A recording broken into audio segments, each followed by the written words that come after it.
Hello बच्चों, मैं स्मिता बिजलवान स्वागत करती हूँ आपका आईसीटी वर्चुअल क्लासरूम में। आशा करती हूँ आप सभी स्वस्थ होंगे और अच्छे से अपनी पढ़ाई कर रहे होंगे। बच्चों, आज हम पढ़ने जा रहे हैं क्लास 9th की साइंस। और क्लास 9 साइंस में हम पढ़ रहे थे मैटर के बारे में। हमारे सराउंडिंग में जो मैटर है उनको हम डिस्कस कर रहे थे। तो अपने लास्ट लेक्चर तक हमने मैटर के जो पार्टिकल्स यानी कि मैटर जिन पार्टिकल से मिल करके बनते हैं उनके कैरेक्टरिस्टिक्स को हमने डिस्कस किया था। ठीक है, अलग अलग पार्टिकल की अलग अलग कैरेक्टरिस्टिक्स होती हैं। ये कैरेक्टरिस्टिक्स ही डिसाइड करती हैं कि कैसा मैटर बनेगा, है ना। यानी कि जो पार्टिकल्स हैं उनके अलग अलग कैरेक्टरिस्टिक्स हैं। ठीक है, तो ये पार्टिकल्स ही तो डिसाइड करेंगे, है ना। ये जो कैरेक्टरिस्टिक्स है उनके बेसिस पर ही तो मैटर बनेगा। कुछ सॉलिड स्टेट में बनेगा, यानी कि सॉलिड स्टेट में जो मैटर है उनके पार्टिकल के बीच की जो इंटरमॉलिक्यूलर फोर्स ऑफ अट्रैक्शन है वो बहुत ज्यादा हाई है। ठीक है, वहीं अगर हम किसी गैसेस मैटर की बात करें तो उसके जो पार्टिकल है इनके बीच में जो इंटरमॉलिक्यूलर फोर्स ऑफ अट्रैक्शन है बहुत ज्यादा कम है। इनके बीच में इंटरमॉलिक्यूलर स्पेस बहुत ज्यादा है। ठीक है, तो ये सब मिलकर के मैटर बनते हैं। मैटर तीन तरह के होते हैं, तीन स्टेट में पाए जाते हैं, सॉलिड, लिक्विड और गैस। इसके अलावा दो स्टेट और है, बोस आइंस्टीन कंडेंसेट और प्लाज्मा। ठीक है, जिसको हम लास्ट में डिस्कस करेंगे। फिर हमने बात की थी कि जो मैटर है इनकी कैरेक्टरिस्टिक्स क्या है। जो सॉलिड है, लिक्विड है, गैस स्टेट है, तो इनकी क्या कैरेक्टरिस्टिक्स है। ठीक है, तो ये हमने लास्ट लेक्चर में डिस्कस कर ली थी, इनकी प्रॉपर्टीज डिस्कस कर ली थी। फिर हम बात कर रहे थे inter conversion of state of matter, यानी कि मैटर की जो स्टेट है क्या इनको चेंज किया जा सकता है, इनमें इंटर कन्वर्जन किया जा सकता है। तो बिल्कुल किया जा सकता है। हमने यहाँ पर देख लिया था अलग अलग टर्म्स यहाँ पर देखे थे, अलग अलग स्टेट्स जब हम कन्वर्ट करते हैं। तो जैसे सॉलिड से जब हम लिक्विड में जाते हैं तो उसे कहेंगे मेल्टिंग, है ना। लिक्विड से जब हम गैस की तरफ जाते हैं तो उसे कहेंगे बॉइलिंग। ठीक है, गैस से जब हम वापस सॉलिड या लिक्विड, गैस से जब हम वापस लिक्विड बनाते हैं तो इसे कहेंगे कंडेंसेशन। लिक्विड से वापस हम जब सॉलिड बनाते हैं तो इसे कहेंगे फ्रीजिंग। सॉलिड से डायरेक्टली भी गैस में जाया जा सकता है, इसे कहेंगे सब्लिमेशन। और गैस से डायरेक्टली सॉलिड में जाया जा सकता है, यानी कि गैस से डायरेक्टली सॉलिड बनाया जा सकता है, इसे कहेंगे डिपोजिशन। ठीक है, या डी सब्लिमेशन। ठीक, तो यहां तक हमने डिस्कस कर लिया था। फिर हम ये जो टर्म्स है, टर्म्स कौन से, ये जो प्रोसेसेस हैं जैसे melting, condensation, fusion, in process के बारे में बात कर रहे थे। तो इसी को आगे डिस्कस करते हैं। तो एक बार बच्चों आप देख लीजिए जो भी टॉपिक हमने अपने लास्ट लेक्चर में डिस्कस कर लिए थे। तो बहुत सारे टॉपिक्स हमने पढ़ लिए थे, कुछ क्वेश्चंस भी हमने सॉल्व किए थे। चल, तो हम बात कर रहे थे change of state of matter के बारे में। तो यहाँ पर ये फ्लो चार्ट हमने समझा था। ठीक है, इस फ्लो चार्ट की मदद से, फ्लो चार्ट कह सकते हैं इसको, इसमें सारी स्टेट्स क्या है मेंशन है जो जो हमें पढ़नी है। फिर हमने बात की थी कि इंटर कन्वर्जन में दो इंपॉर्टेंट फैक्टर हैं या दो इंपॉर्टेंट पॉइंट्स है। पहला है चेंज इन प्रेशर, दूसरा है चेंज इन टेम्परेचर। फिर हमने टर्म्स के बारे में बात की, कौन कौन से टर्म्स यहाँ पर इन्वॉल्व है, उन टर्म्स को हम एक एक करके पढ़ना है। तो सबसे पहले मेल्टिंग एंड मेल्टिंग पॉइंट के बारे में हमने लास्ट लेक्चर में बात कर ली थी कि मेल्टिंग क्या है और मेल्टिंग पॉइंट क्या है। तो मेल्टिंग प्रोसेस सॉलिड से लिक्विड में चेंज होना, सॉलिड से लिक्विड में जब चेंज हो रहा है उसे कहेंगे मेल्टिंग। जैसे बर्फ से, जैसे हम कहें बर्फ से कैसे ये लिक्विड में चेंज हो रहा है, तो ये क्या हो गई मेल्टिंग। ठीक है, तो हमने यहाँ पर बात की थी कि अगर हम मेल्टिंग पॉइंट की बात करें तो किसका मेल्टिंग पॉइंट हाई है, किसी का मेल्टिंग पॉइंट लो है ना। अलग अलग मेटल के अलग अलग मेल्टिंग पॉइंट होते हैं। ऐसा क्यों है? मेल्टिंग पॉइंट अलग होने का मतलब है उनके बीच की जो फोर्स ऑफ अट्रैक्शन है उससे भी मतलब है। ठीक है, तो अगर हम कह रहे हैं कि कोई सब्सटेंस है जिसका मेल्टिंग पॉइंट बहुत ज्यादा हाई है, इसका मतलब है कि इसके पार्टिकल के बीच में जो इंटरमॉलिक्यूलर फोर्स ऑफ अट्रैक्शन है वो भी बहुत ज्यादा हाई है। ठीक है, पार्टिकल के बीच की जब फोर्स ऑफ अट्रैक्शन बहुत ज्यादा हाई होगी तो उसको मेल्ट होने में बहुत ज्यादा समय लगेगा। ठीक है, इसीलिए मेल्टिंग पॉइंट बहुत ज्यादा हाई है। समय तो लगेगा ही, लेकिन मेल्टिंग पॉइंट भी क्या करना पड़ेगा, बहुत ज्यादा हमें वहां पर मेल्टिंग पॉइंट देना पड़ेगा, इसीलिए मेल्टिंग पॉइंट हाई है। और कोई ऐसे सब्सटेंस है जिनके बीच का जो फोर्स ऑफ अट्रैक्शन है बहुत ज्यादा हाई नहीं है, ठीक, तो वो आसानी से मेल्ट हो जाएंगे, तो उनका मेल्टिंग पॉइंट लो होता है। तो अब आप समझ गए हो है मेल्टिंग पॉइंट हाई किसका होगा, मेल्टिंग पॉइंट लो किसका होगा। ठीक है, हायर क्लासेस में इससे रिलेटेड क्वेश्चंस आते हैं, यहाँ पर भी आपको ध्यान रख लेना है कि मेल्टिंग पॉइंट क्या है, कैसे काम करता है। ठीक है, चलो दूसरा हमने देख लिया था strength of the force of attraction between particles of solid. ये किसका इंडिकेशन है, ये जो हमारे पार्टिकल्स हैं, मैटर के जो पार्टिकल्स हैं, उनके बीच का जो फोर्स ऑफ अट्रैक्शन है, तो ज्यादा अगर फोर्स ऑफ अट्रैक्शन है यानी कि मेल्टिंग पॉइंट भी ज्यादा होगा, कम फोर्स ऑफ अट्रैक्शन है तो मेल्टिंग पॉइंट भी कम होगा। ठीक है, तो अगर आपको दिया गया है ए और बी, कहा गया है कि ए का मेल्टिंग पॉइंट ज्यादा है और बी का मेल्टिंग पॉइंट कम है, यानी कि अगर आपसे कहा जाए कि फोर्स ऑफ अट्रैक्शन किसके पार्टिकल्स में ज्यादा है, तो ए के पार्टिकल्स का फोर्स ऑफ अट्रैक्शन ज्यादा है, इसीलिए मेल्टिंग पॉइंट भी ज्यादा है। बी के पार्टिकल का फोर्स ऑफ अट्रैक्शन कम है, इसीलिए मेल्टिंग पॉइंट भी कम है। ठीक है, आगे बात करते हैं बॉइलिंग एंड बॉइलिंग पॉइंट, जो कि बहुत इंपॉर्टेंट है। The process of conversion of matter from its liquid state to vapour यानी कि गैसेस स्टेट, तो लिक्विड से गैसेस स्टेट में चेंज करना, इसे कहा जाता है बॉइलिंग। ठीक है, of at specific condition of temperature and pressure, और टेम्परेचर प्रेशर की स्पेसिफिक कंडीशंस में, इसे कहा जाता है बॉइलिंग। ठीक है, तो सिंपल सा हमने यहाँ पर ये समझ लिया है, बॉइलिंग का मतलब है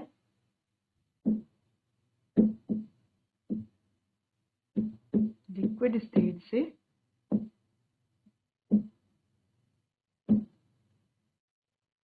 गैसियस स्टेट में चेंज करना। ठीक है, लिक्विड स्टेट से गैसियस स्टेट में चेंज हो रहा है, क्लियर है, समझ में आ गया है कि बॉइलिंग क्या है।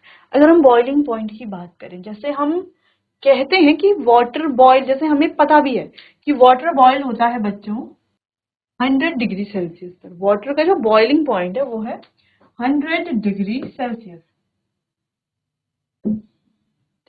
क्या है वाटर का बॉइलिंग पॉइंट? 100 degree Celsius. तो ऐसा क्यों है कि फिक्स इसका 100 डिग्री सेल्सियस ही बॉइलिंग पॉइंट है, जबकि आपको पता है 99 डिग्री सेल्सियस पर भी तो वाटर बॉयल हो रहा होगा, 100 से ज्यादा 101 डिग्री में भी तो वाटर बॉयल हो रहा होगा। क्या कभी ये क्वेश्चन आपके माइंड में आया है कि हम क्यों कह रहे हैं कि 100 डिग्री सेल्सियस ही वाटर का बॉइलिंग पॉइंट है?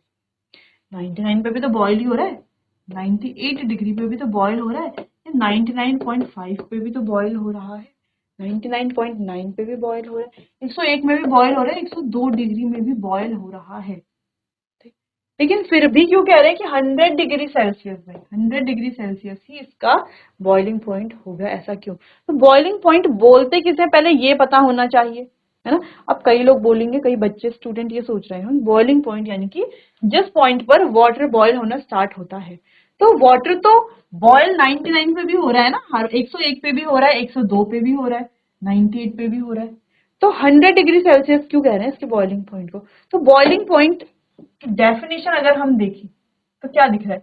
The temperature at which a liquid start boiling, liquid जिसपे बॉयल होना स्टार्ट होता है एट, इंपॉर्टेंट पॉइंट है, एट द एटमॉस्फेरिक प्रेशर, किसमें? एटमॉस्फेरिक प्रेशर पे। ठीक है, is known as boiling point. तो एटमॉस्फेरिक प्रेशर में जब वो बॉयल होना स्टार्ट होता है, उसी पॉइंट को कहा जाता है उसका बॉइलिंग पॉइंट। जैसे कि, यानी कि हम कह सकते हैं कि इसके जो ये वेपर्स बन रहे हैं, इसके वेपर प्रेशर एटमॉस्फेरिक प्रेशर के बराबर जिस पॉइंट पर होंगे, जैसे 99 पे भी बॉयल हो रहा है, 101 पे भी बॉयल हो रहा है, लेकिन इसके लिक्विड का जो सॉरी इसके वेपर का जो प्रेशर है वो एटमॉस्फेरिक प्रेशर के बराबर 100 डिग्री सेल्सियस पर ही हो रहा है, इसीलिए उस पॉइंट को ही कहेंगे बॉइलिंग पॉइंट, है ना। वो टेम्परेचर या हम कहें वो पॉइंट जिस पर लिक्विड जो है बॉयल होना स्टार्ट होता है और एटमॉस्फेरिक प्रेशर के बराबर हो जाता है उसके वेपर का प्रेशर। ठीक है, तो इसके जो वेपर बन रहे हैं तो वेपर प्रेशर भी तो एक्सर्ट करेंगे, इसके वेपर का जो प्रेशर है वो एटमॉस्फेरिक प्रेशर, अब एटमॉस्फेरिक प्रेशर होता है बच्चों 1 atm, 1 एटमॉस्फेयर। ठीक है, तो atmospheric pressure that is 1 atm। तो जब ये इसका वेपर प्रेशर 1 atm के बराबर होगा, वही पॉइंट कहा जाएगा इसका बॉइलिंग पॉइंट। ठीक है, तो देखो बॉयल तो 99 में, 100 में, सब में, 101 में, 102 में, सब में हो रहा है, लेकिन इसके जो वेपर का प्रेशर है वो एटमॉस्फेरिक प्रेशर के बराबर केवल और केवल 100 डिग्री सेल्सियस में ही हो रहा है, इसलिए 100 को ही इसका बॉइलिंग पॉइंट कहा जाएगा। अब बॉइलिंग पॉइंट अलग अलग लिक्विड के अलग अलग बॉइलिंग पॉइंट होते हैं, किसी का ज्यादा होता है, किसी का कम होता है। तो क्या मतलब है इसका? इसका मतलब यही है बच्चों कि किसी के जो वेपर का प्रेशर है वो 1 atm के बराबर जल्दी पहुंच जाएगा, किसी का बाद में पहुंचेगा। ठीक है, तो अगर 100 डिग्री सेल्सियस के ऊपर जब टेम्परेचर जाएगा 101, 102, तो वहां पर क्या हो जाएगा, वेपर प्रेशर क्या हो जाएगा, ज्यादा हो जाएगा ना, वेपर्स का प्रेशर ज्यादा होगा, 1 एटीएम से ज्यादा हो सकता है, कहीं पर क्या होगा, वेपर का प्रेशर 1 एटीएम से कम भी होगा। तो इसमें जो बनते हैं तो उन्हें कहा जाता है एजिएट, वो हम हायर क्लासेस में पढ़ेंगे। हम वहां पर बच्चों अलग अलग ये जो बॉइलिंग पॉइंट से रिलेटेड है, वेपर प्रेशर से रिलेटेड है, तो हम अलग अलग चीजें पढ़ते हैं। जैसे कि हम वहां पर हायर क्लासेस में बात करते हैं राउल्ट्स लॉ के बारे में। राउल्ट्स लॉ क्या है, मोल फ्रैक्शन पढ़ना उसके लिए इंपॉर्टेंट है, तो मोल फ्रैक्शन के बारे में बात करते हैं। ठीक है, वहां पर जब हम हायर क्लासेस में पढ़ते हैं, वहां पर लिक्विड सॉल्यूशन का एक सेपरेट चैप्टर है जहां पर हम केवल लिक्विड स्टेट के बारे में बात करते हैं। ठीक है, तो यहाँ पर वेपर प्रेशर, एज़ोट्रॉप्स क्या है, मिनिमम बॉइलिंग क्या है, मैक्सिमम बॉइलिंग एज़ोट्रॉप्स क्या है, ये हम हायर क्लासेस में बात करते हैं। ठीक है, तो चलिए, तो फिलहाल इतना समझ में आ गया है कि वाटर का जो बॉइलिंग पॉइंट है वो 100 डिग्री सेल्सियस है। क्यों, तो इसके लिए बहुत इंपॉर्टेंट है, आपको क्या याद करना है, इसका डेफिनेशन। बॉइलिंग पॉइंट की डेफिनेशन क्या है, ऐसे नहीं कि वो पॉइंट जिस पर वाटर बॉईल हो रहा है बॉइलिंग पॉइंट, नहीं। एट एटमॉस्फेरिक प्रेशर, लिक्विड क्या हो रहा है, बॉयल होना स्टार्ट हो रहा है, लेकिन किस पर, atmospheric pressure, that is 1 ATM. कितना है एटमॉस्फेरिक प्रेशर, 1 एटीएम है। ठीक है, तो 1 एटीएम के बराबर। क्लियर है, इतना आपको ध्यान रखना है हमेशा, क्योंकि बॉइलिंग पॉइंट के बारे में आप हायर क्लासेस में भी बात करेंगे। खैर, इससे रिलेटेड एक और टर्म होता है, इससे रिलेटेड तो नहीं कहेंगे, लगभग बॉइलिंग के जैसा हमें लगता है, लेकिन बॉइलिंग नहीं, जैसे इवेपोरेशन है, वेपोराइजेशन। ठीक है, तो इवेपोरेशन के बारे में बात करेंगे हम आगे। फिलहाल आपको जान लेना है कि बॉइलिंग और बॉइलिंग पॉइंट क्या है, क्या काम करता है, लिक्विड से गैसेस में चेंज होता है, कब, एट 1 एटीएम या एट एटमॉस्फेरिक प्रेशर। कितना होता है वाटर का, 100 डिग्री सेल्सियस। अलग अलग लिक्विड के बॉइलिंग पॉइंट वेरी करते हैं। ठीक, चलिए, यानी कि अलग अलग लिक्विड के बॉइलिंग पॉइंट अलग अलग होते हैं। क्लियर, चलिए नोट कीजिए इतना, फिर आगे बढ़ते हैं।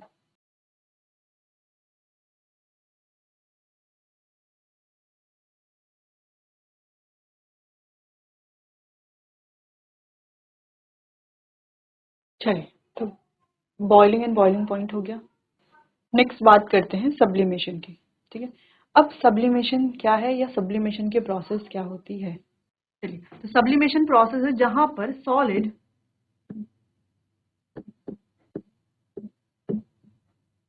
डायरेक्टली चेंज हो जाता है गैसियस स्टेट में। ठीक है, तो सॉलिड से डायरेक्टली चेंज हो जाता है गैसियस स्टेट में, इस प्रोसेस को कहा जाता है सब्लिमेशन। ठीक, अब कुछ चीजें यहाँ पे समझ लेते हैं। The process of change of solid state directly into gases, यानी कि सॉलिड स्टेट डायरेक्टली चेंज हो जाता है गैसेस स्टेट में without passing through the liquid state. तो अभी तक हम क्या पढ़ते थे, अभी तक हम ये पढ़ते हैं ना, सॉलिड से पहले लिक्विड में चेंज होगा, फिर लिक्विड से गैस, सॉलिड से लिक्विड, लिक्विड से गैस। यहाँ पर सॉलिड से डायरेक्टली गैसेस में चेंज होगा।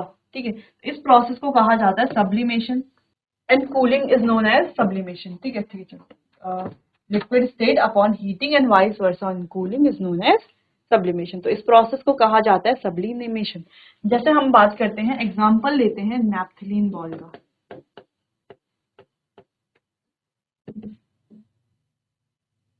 नैप्थलीन बॉल्स, ठीक, तो जो नैप्थलीन बॉल है, इस तरीके से कपूर, कपूर भी जिसे कहा जाता है, हिंदी में हम कपूर कहते हैं, तो इस तरीके से कपूर के से व्हाइट कलर की बॉल्स होती हैं छोटी छोटी। अब कलरफुल बॉल भी आने लगी हैं, तो कलरफुल बॉल भी होती हैं व्हाइट, ऐसे व्हाइट कलर की भी होती है। ठीक है, तो इनका काम क्या होता है, इनका काम होता है बच्चों, जो इंसेक्ट है, इंसेक्ट्स हैं या मॉथ है, उनको रिपेल करना। ठीक है, इंसेक्ट को और मॉथ को रिपेल करना इनका काम होता है, यानी कि कीड़े मकोड़े जो मॉथ है उनको भगाना। ठीक, कहाँ से भगाते हैं, जैसे हमारे कपड़े हैं, जैसे अलमीरा है उसमें कई सारे कपड़े रखे हुए हैं, या किचन है वहां पर कुछ सामान रखा हुआ है, या जब गर्मियां आती है तो हम सर्दियों के कपड़े संभाल लेते हैं, सर्दियां आती है तो गर्मियों के कपड़े संभाल लेते हैं। तो जहां पर संभालते हैं तो वहां पर ये कपूर को डाला जाता है, ताकि वहां पर कोई इंसेक्ट, कोई मॉथ ना आए और कपड़ों को जो है किसी प्रकार से कोई नुकसान ना पहुंचाए, हार्म ना करे। ठीक, तो ये जो नेफ्थलीन बॉल्स होती हैं, तो ये आपने देखा होगा, पहले तो इस तरीके से ये होती है। ठीक है, फिर धीरे धीरे जब हम इन्हें यूज करते हैं, यानी कि पैकेट खोल करके कपड़ों के अंदर रख देते हैं, या कहीं पर भी जहां पर भी हम इन्हें रखते हैं, फिर धीरे धीरे धीरे धीरे ये गायब होने लगती हैं, और एक टाइम ऐसा आ जाता है पूरी गायब हो जाती है। ठीक है, तो ये गायब होने से मतलब ये है कि ये है सॉलिड स्टेट में। सॉलिड स्टेट से डायरेक्टली ये किस में जा रही है, गैसियस स्टेट में जा रही है। तो इस प्रोसेस को ही कहा जाता है सब्लिमेशन। ठीक है, सॉलिड से डायरेक्टली किस में चेंज होना, गैस में चेंज होना। आप कई सारे एग्जाम्पल और लिख सकते हैं। ठीक है, तो सोचिए जरा कुछ और सब्लिमेशन के एग्जाम्पल के बारे में आप सोच सकते हैं, तो आप एक बार उनके बारे में सोचिए, खुद से ट्राई कीजिए एग्जाम्पल लिखने का।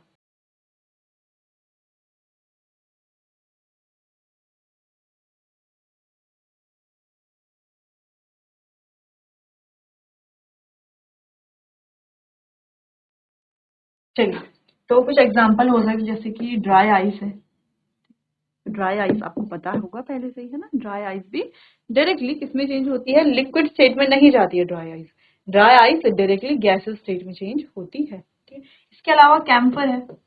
कैम्फर का यूज करते हैं ना हम, जब हम कहीं कैंपिंग में जाते हैं या फिर कभी पूजा वगैरह होती है घर में, तो कैम्फर का यूज किया जाता है। तो डायरेक्टली इसको जब हम हीट करते हैं तो ये सॉलिड से डायरेक्टली गैसेस में चेंज हो जाता है। ठीक है, ये कुछ एग्जांपल हैं सब्लिमेशन के। तो सब्लिमेशन जो स्टेट है वो अब आप समझ गए हो, सब्लिमेशन में होता क्या है। स्टेट तो नहीं, यानी कि प्रोसेस है जिसमें सॉलिड स्टेट का कन्वर्जन हो जाता है गैसेस स्टेट में।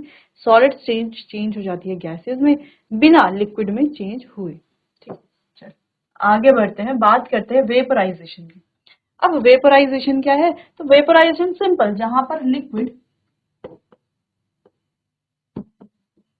लिक्विड स्टेट से डायरेक्टली चेंज हो रहा है गैसियस स्टेट में। तो अभी एक बार आप ध्यान से देखो, गैसेस स्टेट वाले हमने कितने सारे पढ़ लिए। देखो, जब हमने बॉइलिंग की बात की तो लिक्विड से गैस में चेंज होना। जब हमने सब्लिमेशन की बात की तो सॉलिड से गैस में चेंज होना। और जब हम वेपराइजेशन की बात कर रहे हैं, वेपराइजेशन क्या है, लिक्विड से गैस में चेंज होना। सेम बॉइलिंग की तरह, बॉइलिंग में तो लिक्विड से गैस में चेंज होना ही है, लेकिन बॉइलिंग से थोड़ा डिफरेंट है ये।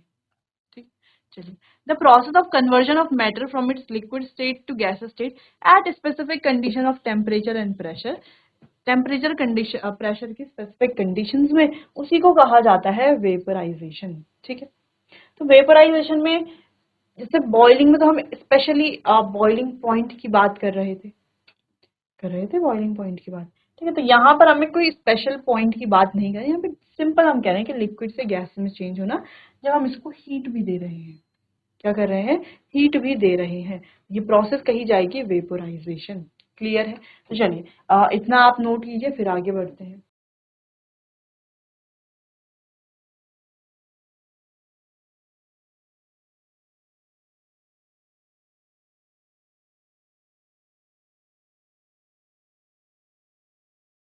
चलिए आगे बढ़ते हैं, नेक्स्ट बात करते हैं फ्रीजिंग एंड फ्रीजिंग पॉइंट की। The process of conversion of matter from liquid state to solid state, यानी कि लिक्विड से सॉलिड में चेंज करना specific condition of temperature and pressure, उसे ही फ्रीजिंग कहा जाता है। It is a reverse process of melting. तो ये एक इंपॉर्टेंट पॉइंट है। इंपॉर्टेंट पॉइंट क्या है कि ये मेल्टिंग का रिवर्स है। मेल्टिंग में क्या होता है, सॉलिड से लिक्विड में चेंज होना। यहाँ पर क्या हो रहा है, लिक्विड से किस में चेंज होना, सॉलिड में चेंज होना। ठीक है, लिक्विड से सॉलिड में चेंज होना, प्रोसेस को कहा जाता है फ्रीजिंग। ठीक, तो फ्रीजिंग तो हमें पहले से पता ही था। आगे बढ़ते हैं, the definite temperature at which a liquid change into solid state. तो वो डेफिनेट टेम्परेचर जिसमें लिक्विड सॉलिड स्टेट में चेंज होता है by giving out heat energy at 1 atmosphere. Same वही कि हीट एनर्जी दे करके किसमें, 1 एटमॉस्फेयर में, 1 एटमॉस्फेयर में। ठीक है, उसी पॉइंट को कहा जाता है फ्रीजिंग पॉइंट। तो जैसे हमने बॉइलिंग पॉइंट की बात की थी, मेल्टिंग पॉइंट की बात की थी, वैसा ही है फ्रीजिंग पॉइंट। जो क्या है, definite temperature at which liquid change into solid state, जिसमें लिक्विड सॉलिड स्टेट में चेंज करता है by giving out heat at atmosphere, 1 atmosphere. ठीक है, 1 एटमॉस्फेयर क्या है, एटमॉस्फेरिक प्रेशर है। तो यहाँ पर क्या हो रहा है, 0 डिग्री सेल्सियस होता है वाटर का फ्रीजिंग पॉइंट। ठीक है, क्या होता है, 0 डिग्री सेल्सियस वाटर का फ्रीजिंग पॉइंट। जैसे हमने वाटर के बॉइलिंग पॉइंट के बारे में बात की, 100 डिग्री सेल्सियस, 1 एटमॉस्फेयर में, यानी कि वेपर प्रेशर जब एटमॉस्फेरिक प्रेशर के बराबर हो जाता है, तो वो हमने बात की बॉइलिंग पॉइंट की। ये फ्रीजिंग पॉइंट। क्लियर है, चलिए नोट कीजिए इतना।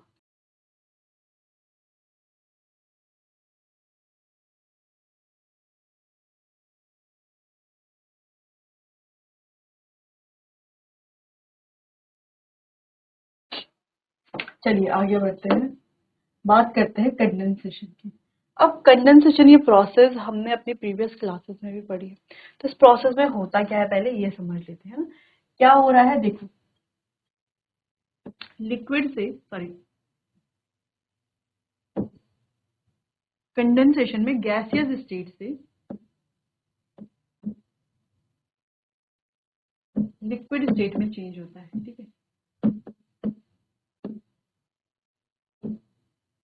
ठीक है, गैसियस स्टेट से लिक्विड स्टेट में चेंज। तो देखो, the process of conversion of matter from its gaseous state to liquid state, यानी कि गैसियस स्टेट से लिक्विड स्टेट में change at a specific condition of temperature और प्रेशर। टेम्परेचर प्रेशर की स्पेसिफिक कंडीशन में इस प्रोसेस को कहा जाता है कंडेंसेशन।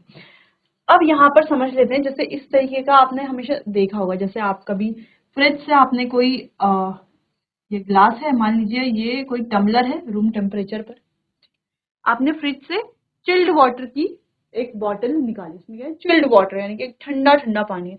उस ठंडे पानी को आपने इसमें डाल दिया और साथ में 2 आइस क्यूब भी डाल दी, ठीक है। ठंडे पानी के साथ आपने क्या करा, कुछ आइस क्यूब्स भी डाल दिए। आइस क्यूब्स आप जानते हैं है ना, बर्फ के कुछ टुकड़े डाल दिए। अब बर्फ के टुकड़े डालने से क्या होगा, ग्लास पर क्या इफेक्ट पड़ेगा, ठीक है। तो पानी हमने ग्लास के अंदर डाला है, बर्फ के टुकड़े हमने ग्लास के अंदर डाले हैं, लेकिन कुछ टाइम के बाद हम क्या देखते हैं कि ग्लास का यानी कि टम्बलर है जो, इसके बाहर का एरिया, इसमें पानी की ड्रॉप्स हमें देखने को मिलती हैं। यहाँ तक कि नीचे से भी ये पूरा गीला हो जाता है इस तरीके से, पानी पानी से, ठीक है। तो इसके किनारे इस तरीके से पानी की ड्रॉप्स हमें देखने को मिलती हैं।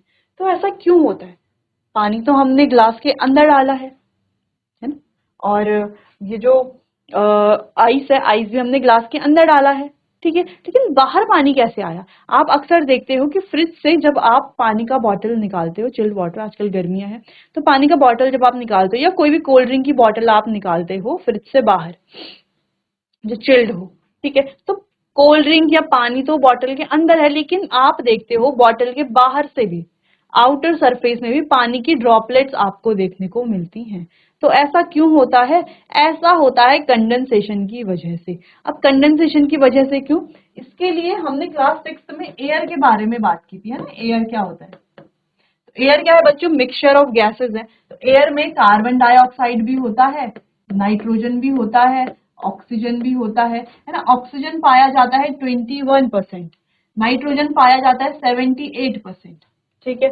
बाकी का 1% में पाया जाता है कार्बन डाइऑक्साइड, इसके अलावा अदर गैसेस, इसके अलावा वाटर वेपर यानी कि जल वाष्प, ठीक है, डस्ट है, स्मोक है, बहुत सारी चीजें एयर में पाई जाती हैं। तो एक होमोजेनियस मिक्सचर एयर है। तो वाटर वेपर भी एयर में पाई जाती है, और ये वाटर वेपर ऐसा नहीं है कि हर समय एग्जैक्ट अमाउंट, नहीं, ये भी एरिया टू एरिया डिपेंड करती है, या टेम्परेचर पर, या हम कहें कि सीजन पर, जो भी सीजन चल रहा है क्लाइमेट पर, उस पर ये वाटर वेपर डिपेंड करती है, ठीक है। जैसे रेनी सीजन है तो वाटर वेपर का कंटेंट जो है एयर में ज्यादा होगा, रेनी सीजन नहीं है, कोई ड्राई डे है, तो वाटर वेपर का कंटेंट कम होगा, ठीक है। इस तरीके से ये होता है। तो ये वेरी करती हैं कुछ चीजें, जैसे ऑक्सीजन है, नाइट्रोजन है, ये चीजें वेरी नहीं करती, इनका एक फिक्स, जैसे हम कहते हैं कि 21% ये है, 78% ये है, ठीक। लेकिन ये जो वाटर वेपर है, डस्ट है, स्मोक है, जैसे कोई पॉल्यूटेड एरिया तो वहां पे डस्ट और स्मोक का जो परसेंटेज है वो थोड़ा बढ़ जाएगा एयर में। अगर कोई क्लीन एरिया है, साफ जगह है, माउंटेन्स है, तो वहां पर डस्ट और स्मोक आपको नहीं दिखेगा एयर में, ठीक है, उसकी मात्रा कम होगी। तो ये एरिया टू एरिया वेरी करते हैं। जैसे हम वाटर वेपर की बात करें तो वाटर वेपर भी होता है पानी में, सॉरी एयर में, ठीक है। तो अब देखो बच्चों, इसके आसपास क्या होगी, एयर होगी, क्या होगी, एयर होगी, और एयर में क्या है, एयर में है वाटर वेपर, इसके आसपास वाटर वेपर होगी। वाटर वेपर है क्या, है तो वाटर ही, लेकिन कैसी फॉर्म में, गैसियस फॉर्म में, है ना, लिक्विड से बना है ना। वाटर वेपर का मतलब क्या है, वाटर के जो वेपर है, यानी कि वाटर तो लिक्विड फॉर्म में हो गया, वेपर क्या हो गया, वाटर की गैसियस फॉर्म।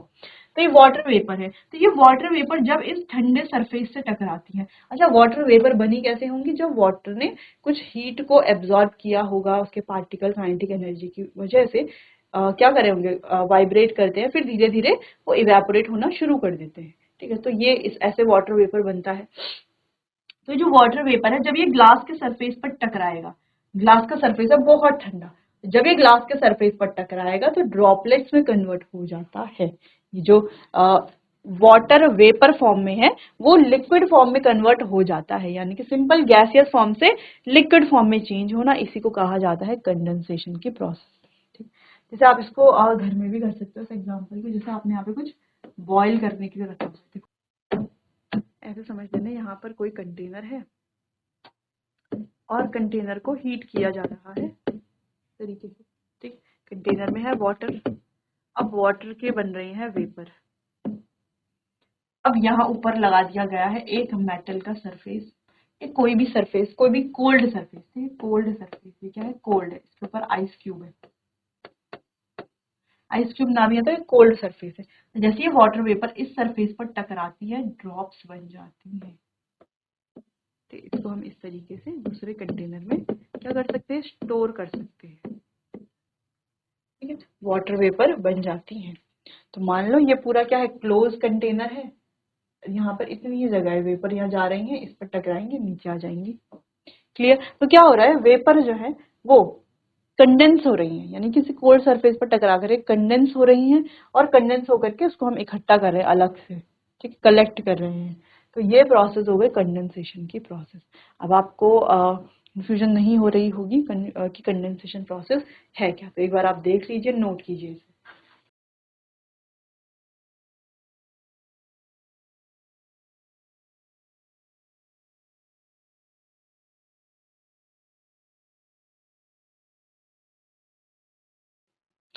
तो चलिए बच्चों, यहाँ पर बात हो गई है कंडेंसेशन की।